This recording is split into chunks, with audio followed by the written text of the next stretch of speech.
Since 1994, there's been a radical overhaul of government policy from an apartheid framework to provide services to all South Africans on an equitable basis. The provision of education for learners with disabilities has been part of that process, and the Department of Basic Education has adopted an inclusive education policy to address barriers to learning.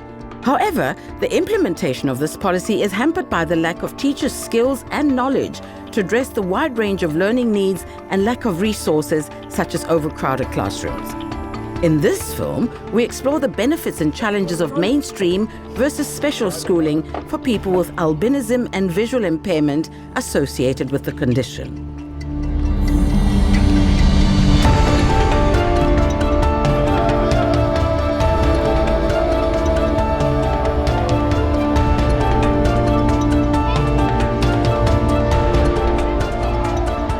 My name is Vuyiswa Kama. I grew up with parents that literally didn't love me. When I was born on the 19th of October 1950, my father at first said I'm not his, and he later called me Nonsomi. But then they wrote a letter to his parents in the Eastern Cape, and my grandfather wrote back saying that my name must be Vuyiswa because they rejoice in having a child like my great-great-grandmother. I'm Delicia de Vos. I am 40 at this point in time. I'm originally from Namibia. I was born in a little place there called Rehoboth. At the time of my birth, my father decided to up and leave because he didn't feel that there's, that somebody that looked like him could have a child that looked like me. So he left, and I don't know him. I have an older sister, and I have two younger brothers. And then obviously my mother, which is my person. Apart from my husband and my children, my mother is the most important person in my life.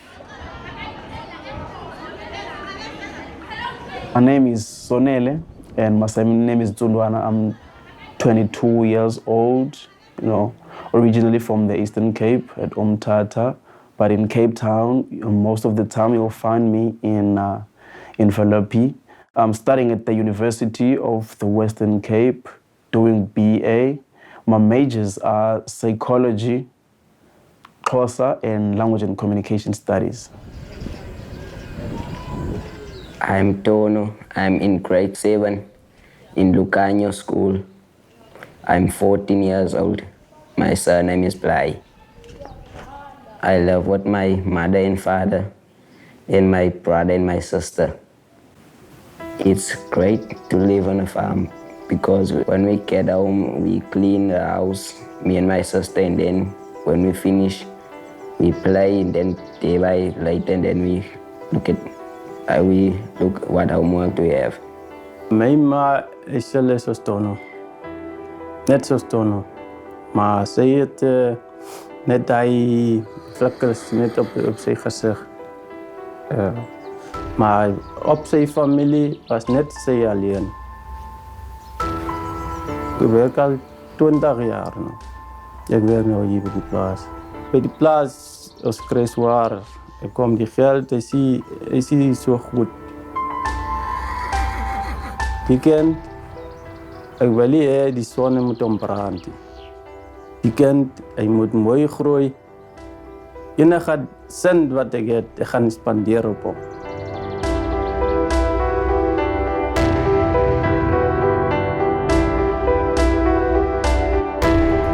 Vuyiswa, Delicia and Sonele's time at the Affluent School for the Blind spans 57 years.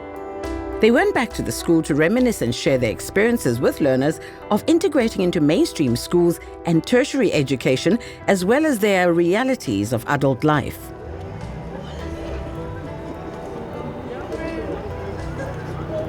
I started coming to the Athlone School for the Blind when I was 5. I had to leave home on a train, and my mother couldn't come with. And it took 3 days from Namibia with a train to get to Belleville Station here. And I wasn't crying, I was very excited. I didn't know what was happening, or, nobody explained anything to me. Nobody said to me, oh, by the way, you're only going to see your family again in 6 months' time. I got to the school, and the thing with blind people, when you're the new child, then they all come, all the children come, and they make a circle around you and they start touching you all at once. And this was, for me, it was a very traumatic experience at that time, so much so that for a week I had to sleep with the headmaster and his wife, because I couldn't stop crying. I was there for 13 years. I did my preschool year first, and then obviously from sub-A that time up to matric. I was taken to Kolbrema Hospital, where the doctor said that by age 16 I will be totally blind. I was brought to school here, Athlone School for the Blind, 1956. Yes. And I was saying to Delicia, I was crying because I didn't know a word of Afrikaans. And when the people, I used to cry and say, how am I going to talk to these people? But it took me a week or two. Then I was the one who couldn't stop talking. Anyway, this was a safe haven for me. And the first holiday, my dad forgot to fetch me. I went home with the matron, went to Kraaifontein, and the principal phoned him when schools opened and asked him what happened. And he said, I forgot. How can a dad forget his little girl? That was like a dagger through my heart. Fine, I'm not going to dwell on that, but it made me a very negative little girl. Started being rebellious, started fighting, started arguing. Whenever somebody said, "Wit kaffer," oh, it was me and my fist. When I was still a young boy, I felt like, moving from the mainstream school to the special school was perfect for me. Simply because at the special school, there were people whom I shared the same skin color with and who were also visually impaired. I was starting to do well with my schoolwork. I was beginning to be confident. I wasn't like a bad child or anything, right? But due to peer pressure, I began to be naughty like other kids because I was beginning to get along with almost everyone. So so me and my friends began to do naughty stuff like smoking weed, starting to have some girls as well. So, those are the things. Yeah, so sometimes we always stayed in trouble, like for small stuff. Yeah. My schooling, I worked very hard. I had this perception that my dad, if I always come number 1 or number 2, he might eventually love me. So I was never a number 3. I wanted to gain love. That was my main thing. But do you know that at one stage I got 89%? And instead of him saying, well done or whatever, he said, what happened to the 11? Why didn't you get 100? I was a bit disappointed. I did all this for my dad.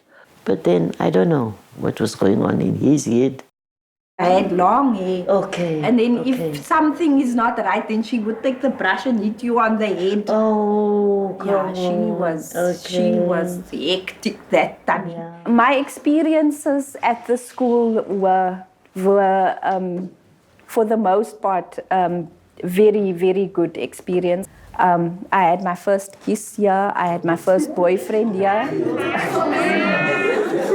I met my husband here. We started going out when I was in standard 9. And we went out for 7 years and then got married. We're married now for 18 years. And we've been together for 25 years. We have 2 children. We had some ups and downs in our relationship, I think because of the fact that, I had albinism, not because he had a problem with it, but because society had a problem with it. And people his family also initially said, why did you choose her? Why didn't you choose somebody else that is normal looking? I remember the first time when I came to his house. And when I went to the bathroom the evening to go and have a bath, I could hear his siblings and his parents asking him all these questions. Why does her eyes move? Why is her hair so white? Why is she so white? All these questions. And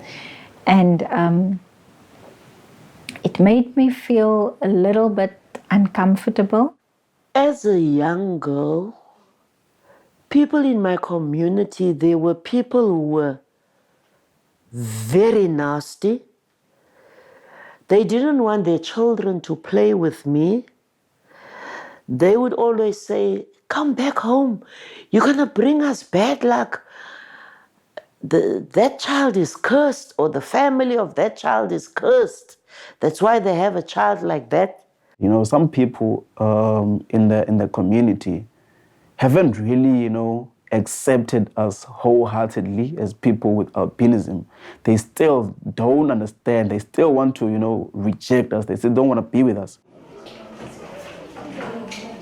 When I started school, the children were making fun of me, and some were laughing at me, and some, when I was walking, they ran away from me.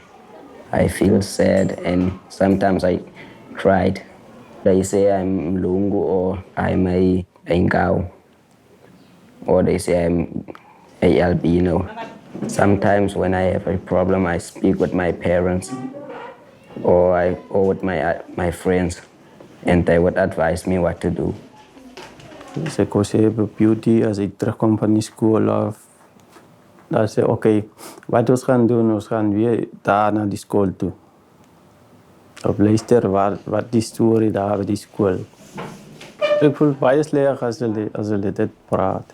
Ek voel baie sleg hoekom. Ek sê die mense, daar is 'n mens soos ek en jy. I know they call people with albinism Nkau. I think it's a baboon or something. Yeah. It's an animal. Now, imagine you being a human being called an animal. So I realized that, okay, I should write, this song, just to make it clear to them that we are humans, just like them. Check it out, yo. Kanibona niyankhuza like an unexpected death. Kaningazi nibobuza cause naibala wrong math. Nisoloko ninhluza as if I don't belong to planet Earth. Akhondo nizozuza ngeze opinions, these busy facts. Inkawu ihlala emthini ehlathini. Zange uyibone endlini. Mina ndingumuntu ebantwini. Noba ningathini bayaphi nobuntu ebantwini. Apha ehlabathini Thixo kawehle emazulwini uzonikhuphula enyonywini.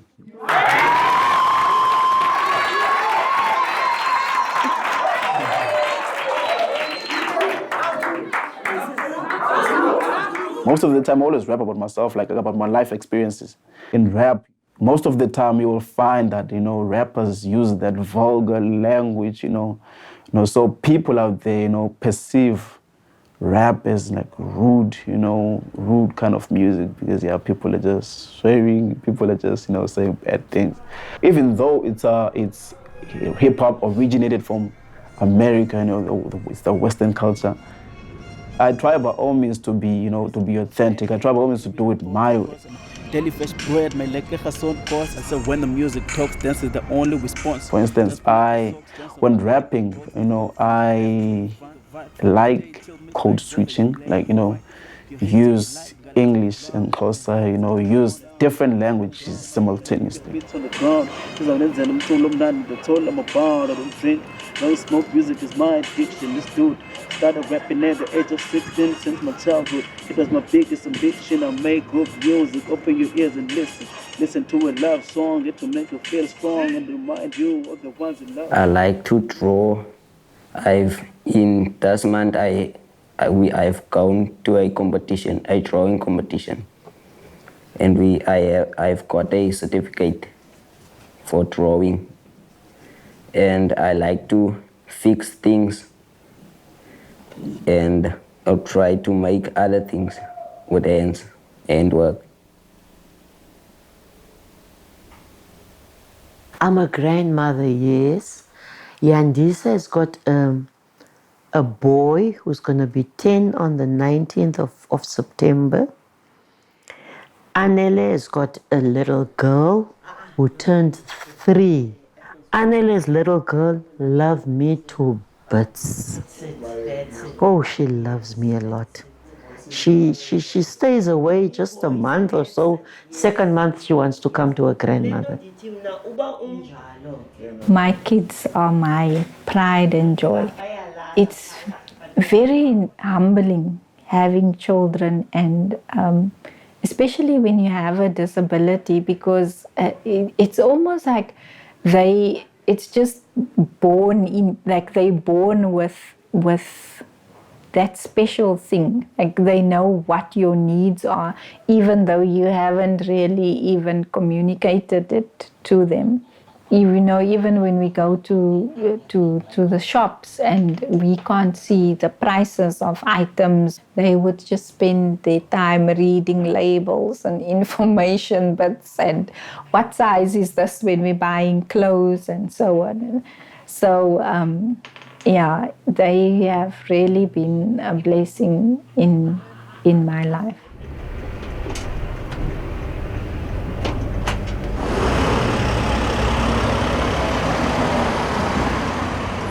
Today, Vuyiswa works part-time as a receptionist for the Light and Healing Centre that trains and employs blind aromatherapists. But her journey with the Western Cape Blind Association that runs the project began in 2000 when she trained as an aromatherapist. The teacher, she used to say, you people are going to heal people. Then I said to myself, if I'm going to be a healer, I've got to be healed first. I've got to get out all of this that I have bottled inside of me. Light and Healing Center, good morning. There was a time again, whilst I was doing my advance in aromatherapy, where I felt that I'm sliding. It was as if I'm climbing a mountain, but I didn't get to the top. It was as if I'm sliding. Returning your call. Then there was a day where I sat down, I said, girl, you've got to pick up the pieces and put the puzzle together. Don't worry about people who love you and don't love you. Love yourself. What made me choose to go for psychology was, first of all, it was my life experiences. I'm a kind of a person who can listen to people's problems because I have that ability of helping people to help themselves.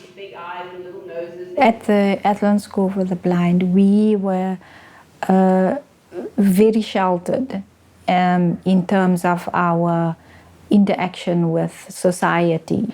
And we didn't have much interaction with the community at large or with other mainstream schools.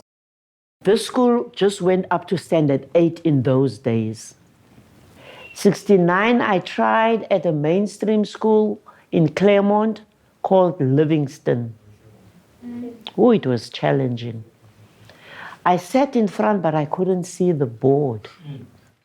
What makes it difficult for me to learn at that school is because I can't see properly at the board. Or show me where this one example of structure, where it falls. There are words that I can't read easily, and they are like where I struggle.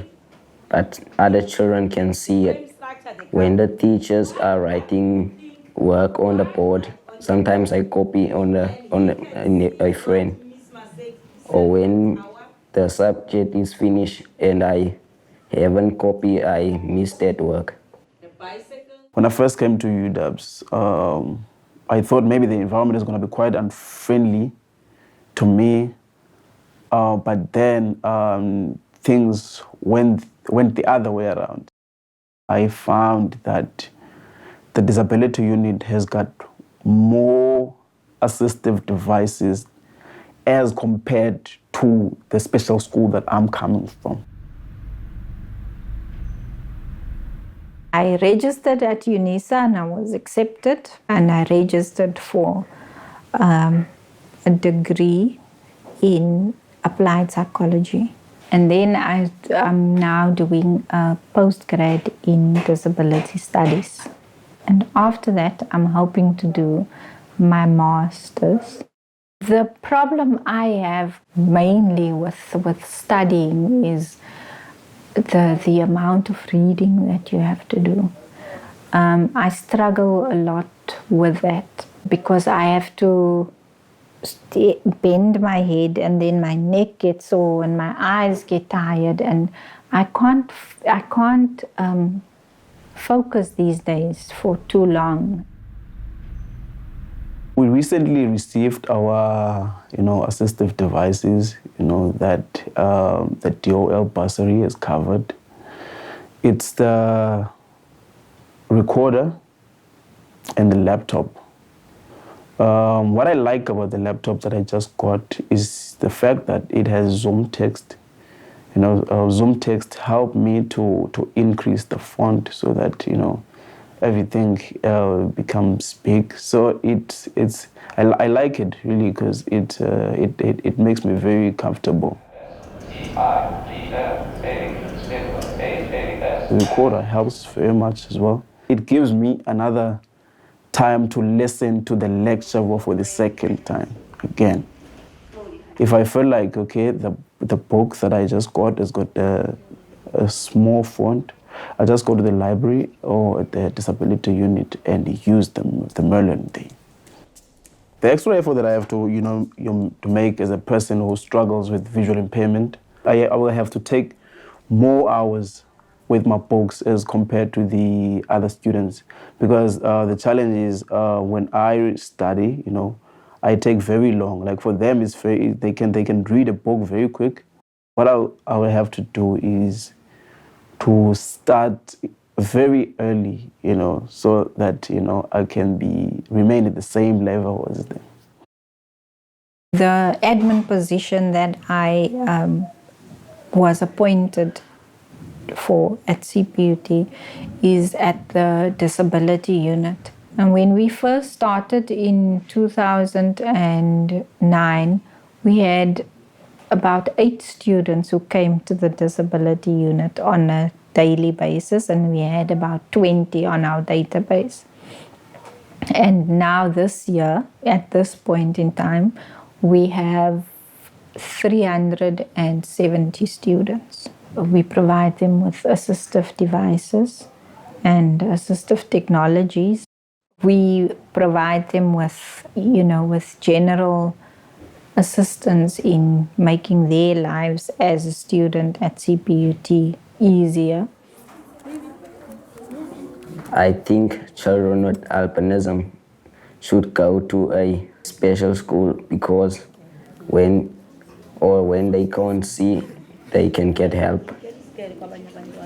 And it will be right for me to go to a special school and come at the holidays so that I can learn more things. I want to be at a school where there are children like me that understand my condition and how I feel about it. What I think is that, like, if you are a person with albinism and you feel like you are capable, of dealing with any other challenging subject, you shouldn't get yourself into a special school. You should go into a mainstream school. At a special school like the one, at the one that I've been, which is Athlone School for the Blind, they didn't really have like all the subjects like physics, stuff like accounting, and because they felt like students with visual impairment would struggle with those subjects. Mainstream is okay as far as I'm concerned. If the teachers can just be taught how to handle a child with the condition of albinism, because even sitting in front, you still can't see at the board.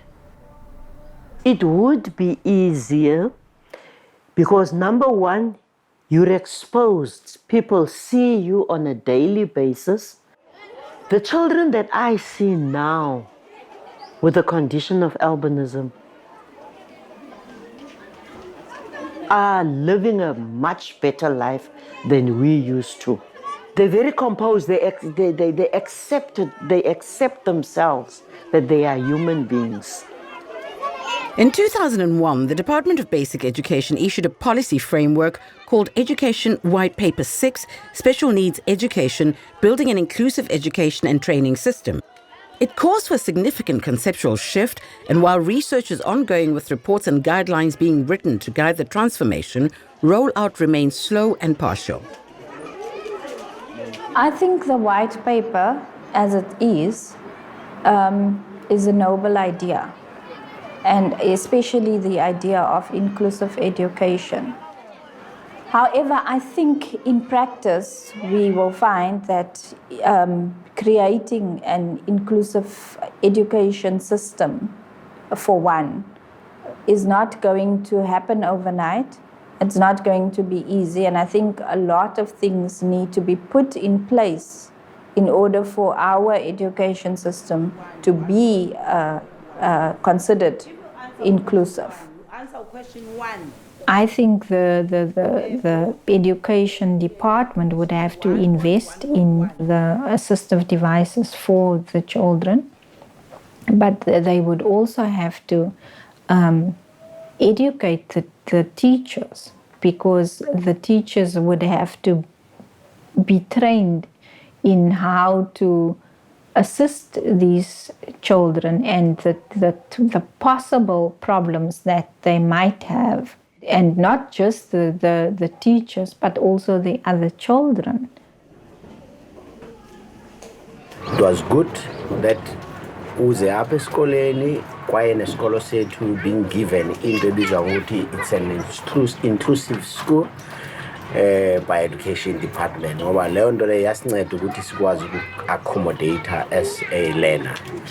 The stigma is of this about this albinism thing is what I really didn't like. So I wouldn't like the next generation to encounter that stigma.